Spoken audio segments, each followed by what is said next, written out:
Olá pessoal, no vídeo de hoje vamos conversar um pouquinho sobre uma das estratégias mais utilizadas para a segurança da informação. Falar um pouco de seus aspectos, camadas e das principais ferramentas utilizadas. Para começar, vamos falar um pouco do cenário de segurança da informação atual. A cada dia que passa, as empresas geram dados e informações de forma exponencial, e essas informações são transformadas no principal ativo da organização. Outro fator é o aumento do número de tentativas de ataques cibernéticos que acontecem no Brasil, muitos deles obtendo sucesso.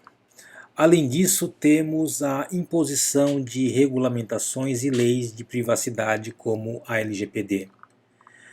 Para deixar esse cenário ainda mais complexo, temos o surgimento de novos ataques em velocidade recorde e a evolução exponencial da tecnologia. Junte tudo isso ao baixo orçamento que as empresas possuem para traçar uma estratégia de proteção eficiente. Então, como fazer isso? É nesse cenário complexo que temos a estratégia de defesa em profundidade, que nos ajuda a construir uma proteção eficiente. Podemos definir a estratégia de defesa em profundidade como uma estratégia baseada na implantação e aplicação de uma série de ações defensivas, onde a principal característica é a redundância e por ser implementada em camadas. O princípio da segurança em camadas é o de que, se um mecanismo de segurança falhar, outro será acionado imediatamente para impedir um ataque. Se esse segundo falhar, um terceiro mecanismo entra em ação e assim por diante. Sabemos que não existe empresa 100% segura e que todas as organizações estão sujeitas a ataques diariamente. Porém, essa estratégia faz com que um invasor, ao proceder um ataque, se depare com diversos dispositivos de defesa, o que o acaba inibindo e impedindo a evasão. Friso que a ameaça sempre vai buscar o local que trazer menor resistência e mais facilidade de invasão. A título de curiosidade, a defesa em profundidade é associada e ilustrada como a abordagem de proteção de um castelo, pois reflete as defesas em camadas adotadas antigamente em um castelo medieval, onde uma série de proteção são aplicadas. Temos muros, temos torres, temos os poços, temos os arqueiros e assim por diante. Diversos mecanismos para proteger o centro do castelo, onde estão os principais elementos a serem resguardados. As medidas de segurança adotadas por essa estratégia podem ser classificadas em 3 tipos de controles. Controles físicos, aqueles que visam implementar medidas que impedem o acesso físico do agressor. Temos os controles técnicos, que são medidas e ferramentas utilizadas para proteger a rede e os recursos de TI da empresa. E por fim, temos os controles administrativos, que são as medidas de segurança voltadas para a gestão, para a definição de planos e estratégias, a criação de documentação e a implementação de procedimentos que vão colocar toda a estratégia que foi definida e escrita em prática e monitorar para que ela esteja em correto funcionamento. Geralmente, a arquitetura de uma estratégia de defesa em profundidade é composta de 7 camadas. Em cada camada deverá ser implementado um conjunto de controles, mecanismos e ferramentas de segurança, projetados para proteger os elementos dentro de cada camada. Aqui uma disposição gráfica que ilustra cada uma das camadas. Vamos falar um pouquinho de cada uma dessas camadas a partir de agora. A primeira camada, política, procedimentos e conscientização, é a principal camada de toda a estratégia.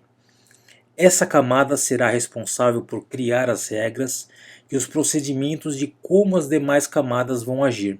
É nessa camada que são criadas as orientações de funcionamento dos ativos de TI, como será o tratamento com as pessoas, a definição dos processos e a utilização da tecnologia disponível. Nessa camada são definidos os programas de conscientização e quais as ações e medidas serão utilizadas para alertar os colaboradores da empresa. Muita atenção nessa camada. São os documentos e ações produzidas nessa camada que irão amarrar todas as demais camadas e determinar o sucesso ou fracasso da estratégia de proteção que está sendo implementada. Partindo para a segunda camada, temos a camada de segurança física. Essa é a primeira barreira de proteção e tem como objetivo garantir que as ameaças não tenham acesso físico aos ativos da empresa ou acesso a informações sensíveis. Nessa camada entram medidas como biometria, fechadura eletrônica, CFTV, controle de ambiente de uma sala de servidor, por exemplo, entre outras medidas. Na terceira camada, vamos tratar da proteção do limite entre a rede interna da empresa e a internet. É a porta de entrada e saída para o mundo virtual. Aqui entram os mecanismos de proteção de borda, como firewall externo, WAF, proxy, entre outras medidas. É importante assegurar que todos os dados que entram e saem através da rede da empresa passem por uma ferramenta de proteção e monitoramento. Nessa camada são evitadas as invasões e os vazamentos de dados sensíveis. Na quarta camada, tratamos da segurança de rede interna e tem como objetivo implantar mecanismos e ferramentas de proteção capazes de lidar com as ameaças que afetam a rede interna da empresa. O foco principal é buscar vulnerabilidades e descobrir possíveis vetores de ataques e vulnerabilidades em equipamentos de rede. Nessa camada, como ferramenta, podemos citar os scans de vulnerabilidades, ferramentas de monitoramento de tráfego de rede e as atividades desenvolvidas pela equipe de SOC, que monitoram todo o ambiente e muitas vezes respondem prontamente na existência de algum incidente de segurança. Para a quinta camada, tratamos da segurança de hosts, focado na proteção principalmente dos endpoints, compreendido pelos computadores, notebooks, smartphones, impressoras e outros equipamentos que estão diretamente sendo operados pelos colaboradores da empresa na realização das atividades core da organização.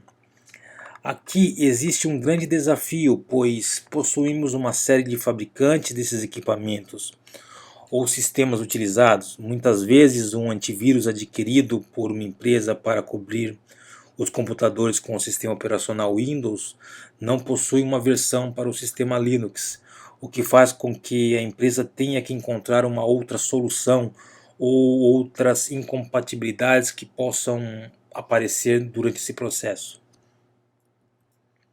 Partindo para a sexta camada, tratamos da segurança de aplicação. Enquanto o foco da camada anterior é no sistema operacional utilizado pelas máquinas da empresa, essa camada foca nos demais softwares que rodam nesse sistema operacional. Aqui devemos implantar soluções para proteger um software como o Microsoft Office, um sistema de informação desenvolvido pela empresa, um ERP que gerencia as atividades, entre outros softwares. É comum encontrar estudos que juntam a quinta e a sexta camada em uma só, tratando da proteção de sistema operacional e softwares na mesma camada. Para finalizar, temos a sétima camada, que trata de mecanismos e controles para garantir a segurança dos dados. Aqui nessa camada, o foco é evitar principalmente o vazamento de dados e protegê-lo de acessos não autorizados. Nessa camada, as principais ferramentas são as DLPs, que evitam o vazamento de informação, ferramentas para mapeamento e classificação da informação, ferramentas de criptografia e proteção de acesso e armazenamento de dados. Concluindo esse vídeo, foi apresentado rapidamente o funcionamento, os elementos e os controles da estratégia de defesa em profundidade, reforçando que a aplicação e o desenvolvimento dessa estratégia depende de empresa para empresa. Cada organização possui suas peculiaridades. Dessa forma, é importante realizar uma avaliação de segurança do ambiente, descobrir como está a segurança atual, quais as ferramentas e soluções eu tenho disponível para poder traçar um plano, verificar quais ferramentas eu preciso adquirir ou implementar e dessa forma desenvolver um plano de ação para atingir o nível de segurança da informação que eu desejo. Lembrando que todo esse processo é construído e desenvolvido na primeira camada, por isso dê uma atenção especial para ela. Desenvolva boas políticas, trace planos, construa programas, amarre todos os controles, desenvolva mecanismos de implementação e de monitoramento de todo o ambiente. Esse é o primeiro passo para a construção de uma estratégia de sucesso. Para finalizar, eu deixo na tela essa imagem que apresenta as camadas com todas as principais ferramentas utilizadas. Nela podemos perceber que muitas vezes uma mesma solução ou ferramenta está presente em múltiplas camadas. Agradeço a você que assistiu a esse vídeo, não se esqueça de assinar o canal e deixar aqui nos comentários as suas dúvidas ou caso deseje fazer uma sugestão de vídeo. Muito obrigado e até o próximo tema.